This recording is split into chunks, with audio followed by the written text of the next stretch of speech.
Olá, eu me chamo Eduardo Mano e você está ouvindo a Bíblia em um ano, um projeto de leitura da Bíblia Católica em 365 dias. Este daqui é o dia número 218. Para você que está chegando agora, no meu site eduardomanop.com.br/podcast, existe um arquivo em PDF com um plano de leitura diário feito pela Ascensions, que é um site americano que produz conteúdo de formação católica. Estarei me utilizando da Bíblia Ave Maria, porque acredito que será de mais fácil acesso para você, e os comentários que farei são do Padre Mike Schmitz, além das notas das Bíblias de Estudo Católicas. Hoje iremos ler o livro de Isaías, capítulos 57 e 58, também Ezequiel, capítulos 17 e 18, além de Provérbios, capítulo 13, versículos de 5 a 8. Vamos ao dia de hoje. Isaías, capítulos 57 e 58. E o justo perece sem que ninguém se aperceba. As pessoas de bem são arrebatadas e ninguém se importa. Por causa do mal, o justo é arrebatado para entrar na paz. Repousam sobre seus leitos aqueles que seguiam o caminho reto. E vós, aproximai-vos, filhos da feiticeira, descendência da mulher adúltera e devassa. De quem vos escarneceis? A quem fazeis caretas e mostrais a língua? Não sois filhos do pecado, raça bastarda? Vós vos abrasais sob os arvoredos de terebintos e sob qualquer árvore verde. Vós imolais crianças no leito das torrentes e nas cavernas dos rochedos.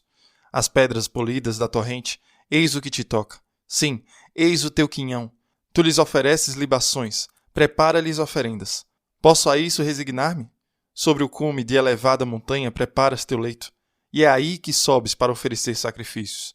Por trás da porta e seus umbrais, colocas teu emblema. Porque não foi para mim que tu te descobriste, que estendeste a cama onde subiste. Vais assalariar para ti aqueles com quem desejas ter negócio. Admirando o ídolo, multiplicaste com eles as prostituições. Depois corres a Moloque, com olhos, és pródiga em aromas. Envias ao longe teus mensageiros, e os fazes descer à morada dos mortos. De tanto andar assim, tu te fatigas, sem jamais dizer, já basta. Encontras ainda força e segues sem parar. A quem temias então? De quem tinhas medo para ser infiel? Para não te lembrares de mim, nem te preocupares comigo. Sem dúvida, eu me calava e fechava os olhos. Por isso, tu não me temias. Pois bem, vou mostrar o que valem tua justiça e tuas obras. Elas não te servirão de coisa alguma, quando pedires socorro. E não te salvarão teus ídolos, todos serão levados pelo vento. Um sopro as carregará. Aquele, porém, que contar comigo herdará a terra e possuirá meu monte santo. Será dito, abri a estrada, aplanai-a, retirai do caminho de meu povo todo obstáculo, porque eis o que diz o Altíssimo, cuja morada é eterna e o nome santo. Habitando como santo uma elevada morada, auxilio, todavia, o homem atormentado e humilhado. Venham reanimar os humildes e levantar os ânimos abatidos. Realmente, não desejo controvérsias sem fim, nem persistir sempre no descontentamento, senão o espírito desfalecerá diante de mim, assim como as almas que criei. Por causa do crime de meu povo me irritei um momento. Feri-o, dando-lhe as costas na minha indignação, enquanto o rebelde agia segundo sua fantasia. Vi sua conduta, disse o Senhor, e o curarei. Vou guiá-lo e consolá-lo. Vou fazer assomar aos lábios dos aflitos a ação de graças. Paz, paz àquele que está longe e àquele que está perto. Mas os ímpios são como um mar encapelado, que não pode acalmar-se, cujas ondas revolvem lodo e lama. Não há paz para os ímpios, diz meu Deus. Clama em alta voz, sem constrangimento. Faze soar a tua voz como a corneta. Denuncia a meu povo suas faltas e à casa de Jacó seus pecados. Sem dúvida, eles me procuram dia após dia. Desejam conhecer o comportamento que me agrada, como uma nação que houvesse sempre praticado a justiça, sem abandonar a lei de seu Deus. Informam-se junto a mim sobre as exigências da justiça. Desejam a presença de Deus. De que serve jejuar, se com isso não vos importais? E mortificar-nos, se nisso não prestais atenção? É que no dia de vosso jejum só cuidais de vossos negócios, e oprimis todos os vossos operários. Passais vosso jejum em disputas e alterações, ferindo com o punho o pobre. Não é jejuando assim que fareis chegar lá em cima vossa voz. O jejum que me agrada, porventura, consiste em o homem mortificar-se por um dia, curvar a cabeça como um junco, deitar sobre o saco e a cinza? Podeis chamar isso um jejum, um dia agradável ao Senhor? Sabeis qual é o jejum que eu aprecio? Diz o Senhor Deus. É romper as cadeias injustas, desatar as cordas do jugo, mandar embora livres os oprimidos, e quebrar toda espécie de jugo, e repartir seu alimento com o esfaimado, dar abrigo aos infelizes sem asilo, vestir os maltrapilhos, em lugar de desviar-se de seu semelhante. Então, tua luz surgirá como a aurora, e tuas feridas não tardarão a cicatrizar-se. Tua justiça caminhará diante de ti, e a glória do Senhor seguirá na tua retaguarda. Então, às tuas invocações, o Senhor responderá, e a teus gritos dirá, eis-me aqui. Se expulsares de tua casa toda a opressão, os gestos malévolos e as más conversações, se deres do teu pão ao faminto, se alimentares os pobres, tua luz se levantará na escuridão, e tua noite resplandecerá como o dia pleno. O Senhor te guiará constantemente, Ele te alimentará no árido deserto, renovará teu vigor, será como um jardim bem irrigado, como uma fonte de águas inesgotáveis. Reerguerás as ruínas antigas, reedificarás sobre os alicerces seculares. Te chamarão o reparador de brechas, o restaurador das moradias em ruínas.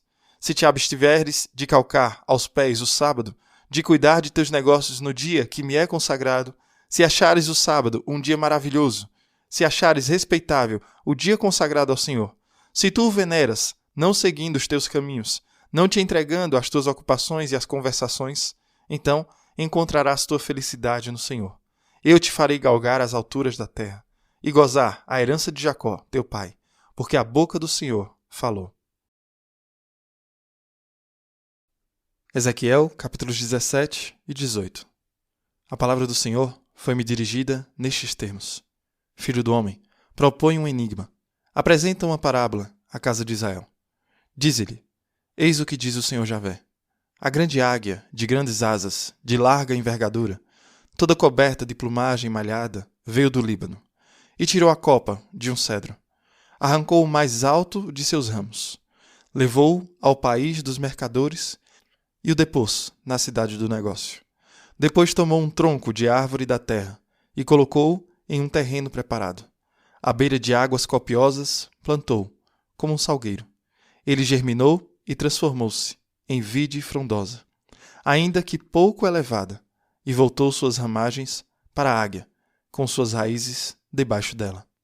Ela se tornou um ramo da vinha, produziu hastes e lançou ramos. Havia outra grande águia, de grandes asas, com abundante plumagem. E eis que para ela essa vinha voltou suas raízes. E lançou seus braços para ela, do horto onde estava plantada, a fim de que a regasse. Era em um solo excelente, à margem de ondas copiosas, que esta cepa estava plantada, de maneira a lançar ramos e produzir frutos, e tornar-se uma esplêndida vinha. Dize, pois, eis o que diz o Senhor Javé. Esta vinha irá prosperar? A primeira águia não arrancará suas raízes? Não abaterá o seu fruto para que ela seque, de sorte que murche toda a folhagem que ela estendeu? Sem esforço e sem a ajuda da multidão, será arrancada. Eis que ela está plantada. Será que crescerá? Tocada pelo vento do oriente, não secará ela de todo? Não secará no horto onde está plantada? A palavra do Senhor foi-me dirigida nestes termos. Pergunta a essa raça de recalcitrantes, não sabeis o que significa isso? Dize, o rei da Babilônia chegou a Jerusalém, prendeu o rei e os dirigentes da cidade, para levá-los com ele à Babilônia. Escolheu na estirpe real um homem com o qual celebrou um tratado, a quem fez prestar juramento. Ele, porém, levou os poderosos do país, para que o reino fosse abatido sem esperança de soerguimento, a fim de que esse homem, observando o pacto, pudesse subsistir. Entretanto, este se revoltou contra ele, enviando mensageiros ao Egito para pedir cavalos e um numeroso exército. Triunfará ele? Escapará por acaso aquele que procedeu dessa maneira? Após haver rompido a aliança, haveria ele de se salvar?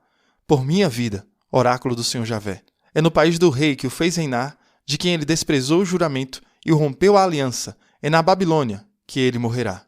Com o seu forte exército e a sua multidão de homens, o faraó nada poderá por si mesmo na guerra, quando forem levantados os terraços e construídos os muros para fazer perecer uma multidão de homens. Ele desprezou o seu juramento e rompeu a aliança, embora tivesse já dado a sua palavra. Ele fez tudo isso, não escapará. Por isso, eis o que diz o Senhor Javé. Por minha vida, é o meu juramento que ele rejeitou. É minha aliança que ele infringiu. Farei cair isso sobre sua cabeça. Estenderei sobre ele a minha rede, e será apanhado no meu laço. Eu o levarei à Babilônia, e ali o processarei, por causa da transgressão que cometeu contra mim. Todos os fugitivos de suas tropas cairão sob minha espada, e os que ficarem serão espalhados pelos ventos. E sabereis que sou eu, o Senhor, que falei. Eis o que diz o Senhor. Pegarei eu mesmo da copa do grande cedro, dos cimos de seus galhos cortarei um ramo, e eu próprio o plantarei no alto da montanha. Eu o plantarei na alta montanha de Israel. Ele estenderá seus galhos e dará fruto. Ele se tornará um cedro magnífico, onde aninharão aves de toda espécie, instaladas à sombra de sua ramagem. Então todas as árvores dos campos saberão que sou eu, o Senhor, que abate a árvore soberba e exalta o humilde arbusto, que seca a árvore verde e faz florescer a árvore seca. Eu, o Senhor, o disse e o farei. A palavra do Senhor foi-me dirigida nestes termos. Por que repetis continuamente esse provérbio entre os israelitas?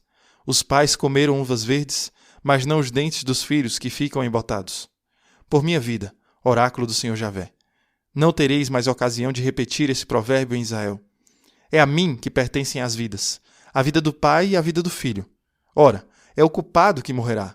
O homem justo, que procede segundo o direito e a equidade, que não participa dos festins das montanhas, que não volve os olhos para os ídolos da casa de Israel, que não desonra a mulher do próximo e não tem relação com a mulher durante o tempo de sua impureza, que não oprime ninguém, que restitui o penhor ao seu devedor, que não exerce a rapina, que não dá seu pão aos famintos e cobre com vestimenta o que está nu, que não empresta a taxa usuária e não recebe com juros, que afasta a sua mão da iniquidade e julga equitativamente entre o homem e outro, que segue os meus preceitos e observa as minhas leis, para proceder com retidão. Certamente viverá. Oráculo do Senhor Javé.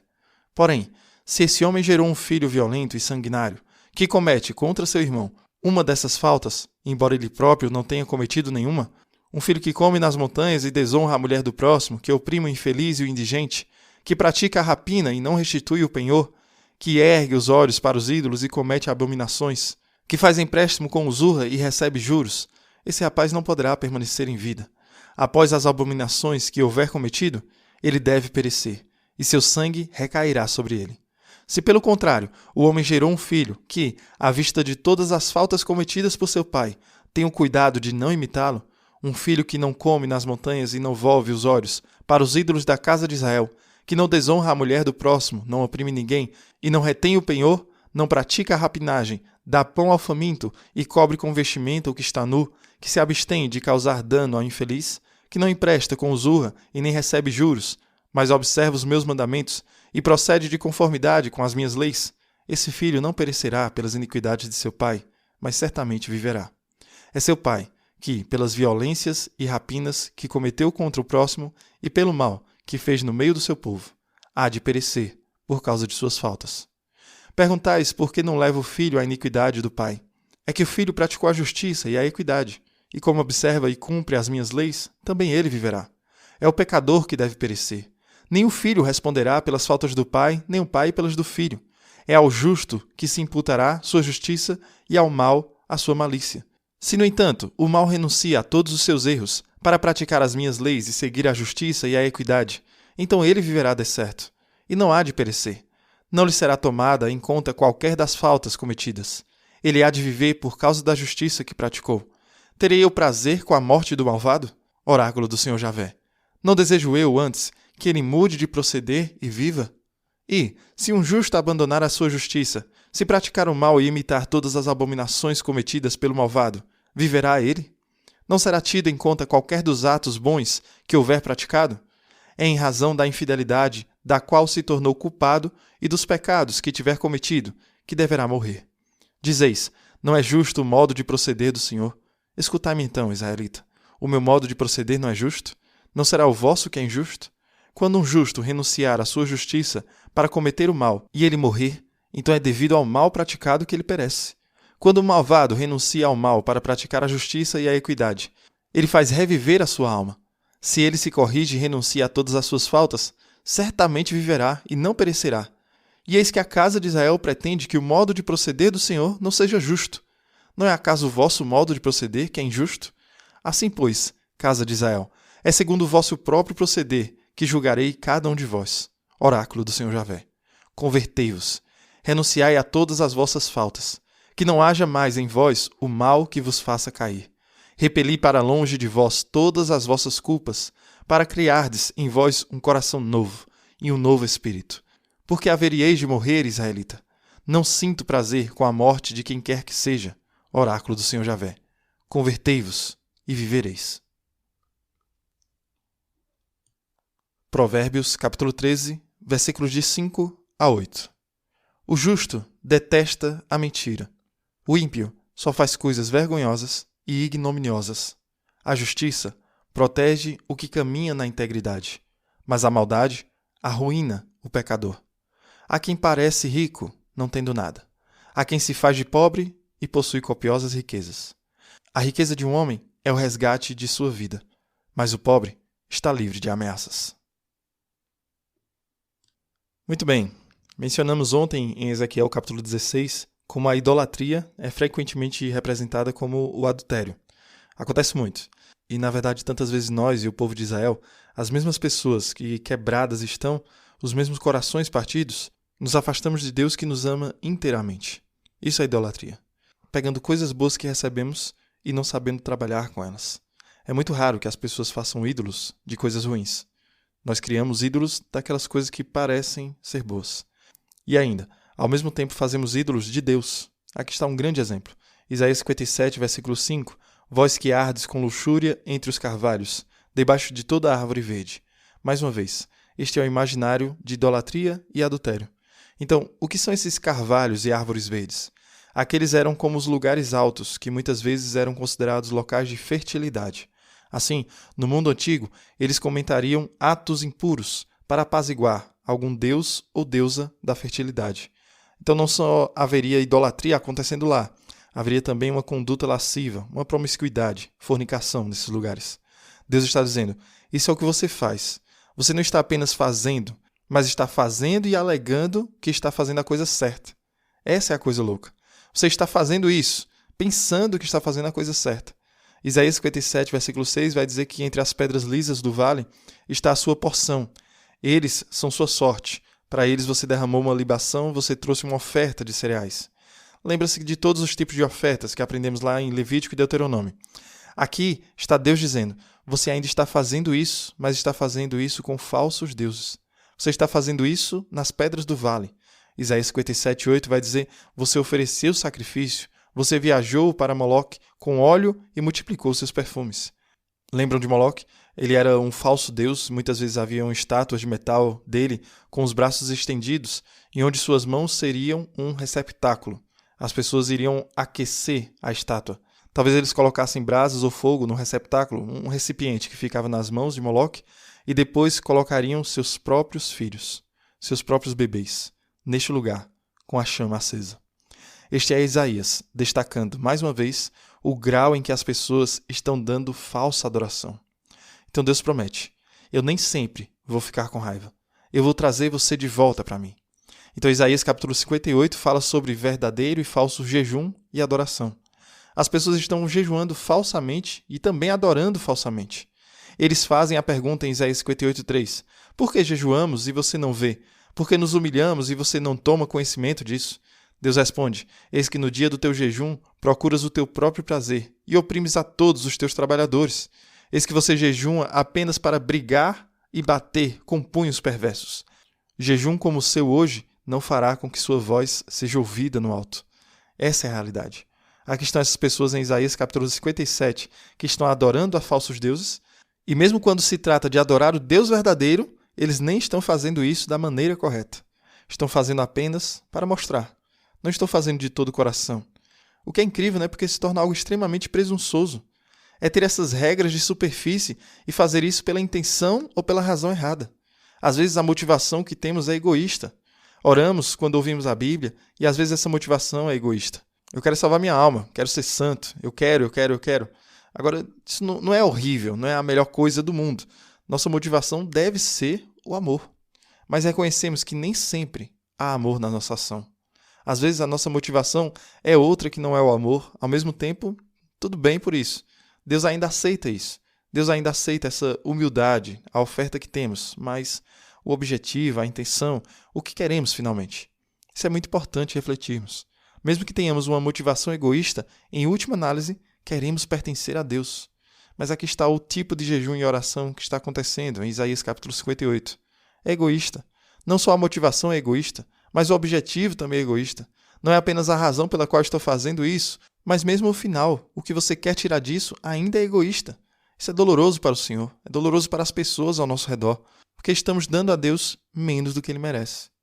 Para Ezequiel, capítulos 17 e 18, temos a parábola das duas águias e do ramo, da videira.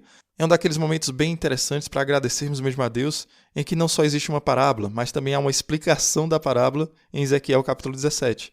Aqui está uma águia que pega um galho e o planta, e o faz crescer. Mas o galho se vira para outra águia e diz: "Você cuida de nós em vez disso." A primeira águia vem e destrói o galho. Ezequiel explica o que isso significa. A primeira águia é Nabucodonosor, rei da Babilônia. Ezequiel 17, 3 e 4. Uma grande águia veio do Líbano e tomou o topo do cedro. Ele quebrou a parte superior de seus galhos jovens e o levou para uma terra de comércio. Então Nabucodonosor toma Zedequias, o rei, e seus filhos e os leva para a Babilônia. E aqui estão pessoas como Daniel, Sadraque, Abdenego, Misaque, Hananias, Azarias e Misael, na primeira deportação para a Babilônia. Eles estão morando na Babilônia, mas são frutos. Na verdade, não só eles estão sendo frutíferos, mas o remanescente é deixado em Israel, que Nabucodonosor deixou. É a segunda deportação, com Ezequiel, é claro. Mas mesmo assim, teve gente que permaneceu em Jerusalém. E ainda, essas pessoas que permaneceram em Jerusalém fizeram uma aliança com o Egito, com a ideia de que poderiam lutar contra a Babilônia. Então temos essa segunda águia, que era poderosa. Eles pensaram que a segunda águia seria melhor para com eles. Por causa disso, a primeira águia veio e destruiu o galho. E essa é a terceira deportação, que Nabucodonosor leva de Jerusalém e deixa apenas um remanescente de cegos, aleijados e coxos para trás. Ao invés de escolher ser um estado vassalo, eles acabam sendo completamente destruídos.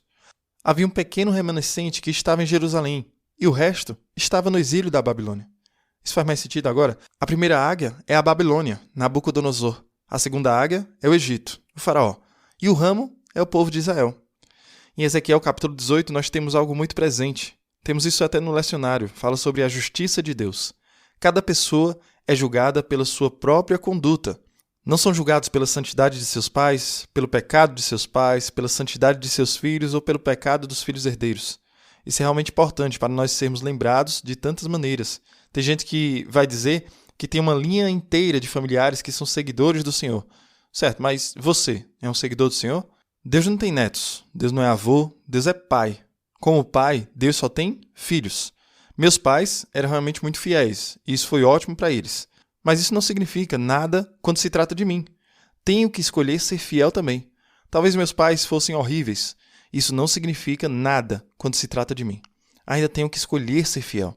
Isso é muito bom. E ainda, Ezequiel capítulo 18, versículo 25 diz: "Mas você diz, o caminho do Senhor não é justo." Deus está dizendo, não, vocês que estão enganados. Isso que eu estou apresentando é a justiça real. Ezequiel 18, 27 e 28. Novamente, quando um ímpio se desviar da maldade que cometeu e fizer o que é lícito e certo, ele salvará a sua vida. Deus diz, quem se converte de seus pecados, para mim, eu os recebo. E Deus ainda diz, aquele que se desviar da sua justiça para o seu mal, eu deixo ir. Mas Deus não quer que isso aconteça. Ezequiel capítulo 18, versículo 32. Porque não tenho prazer na morte de ninguém, diz o Senhor Deus. Então vire-se e viva. Esse é o desejo mais profundo de Deus. Bem, seu desejo mais profundo é derramar amor do Pai para o Filho e do Filho para o Pai, com esse amor sendo o Espírito Santo. Mas o desejo de Deus é que nenhum de nós seja perdido, que nenhum de nós se afaste dele, mas que todos nós tornemos o nosso olhar para ele e vivamos. As apostas em nós são muito altas. Esta é a eternidade que estamos falando. Esta é a batalha entre o bem e o mal acontecendo em nosso dia. O bem e o mal, o céu e o inferno, Deus e as forças do mal estão acontecendo sempre. Mesmo nas pequenas decisões de nossas vidas, isso é algo que precisamos refletir de verdade. Mas isso não é tudo. Em Isaías hoje, ouvimos muito sobre guardar o sábado. Isso é muito importante. Aqui está Deus que diz em Isaías 58, 13 e 14. Se você desviar o seu pé do sábado de fazer a sua vontade no meu santo dia e chamar o sábado deleitoso e o santo dia do Senhor honroso, se você o honra, não seguindo seus próprios caminhos, nem buscando seu próprio prazer, nem falando à toa, então te deleitarás no Senhor. Às vezes podemos dar uma má reputação aos fariseus. Eles estavam realmente preocupados com o sábado, mas, ao mesmo tempo, era provável que os fariseus estivessem preocupados com o sábado porque conheciam Isaías 58. Eles conheciam o resto do Antigo Testamento. Deus está dizendo, isto é um grande negócio, que você realmente honre meu sábado. Então aqui está Jesus que está honrando o sábado, realizando milagres. Nós temos Jesus que está honrando o sábado, libertando as pessoas. E aqui está a coisa. Aqueles fariseus que enfatizavam a última parte de Isaías 58 estavam esquecendo a primeira parte deste mesmo capítulo. Eles estavam dizendo, não, nós temos que santificar o sábado. E Jesus diz, sim, mas aqui é o sábado. Isaías 58, 6. Desatar as ligaduras da impiedade, desfazer as ataduras do jugo, libertar os oprimidos e quebrar todo o jugo. Essa é a chave. Temos que sempre, sempre manter a totalidade das Escrituras em mente. Não é apenas Jesus descumprindo as regras. O que Jesus está fazendo é chegar ao coração da regra no começo de Isaías 58. Jesus não apenas isola o fim de Isaías. Jesus está dizendo, sim, estou honrando o sábado, fazendo exatamente o que Deus disse através desse mesmo capítulo, afrouxando os laços da maldade, desfazendo as linhas do jugo, libertando o oprimido. Existe algo mais poderoso do que curar alguém? Existe algo mais poderoso do que trazer alguém de volta à vida? A Escritura não se cancela em si mesma. Então sejamos agradecidos a Deus. Também temos que ser aquelas pessoas que honram o Senhor e lhe dão a adoração que Ele merece e deseja. Mas sabemos que a nossa tentação é afastar-se de Deus. Assim, voltemos o nosso olhar para Ele. Vamos voltar para Ele e viver. Que Deus abençoe você e reze por mim. Até amanhã.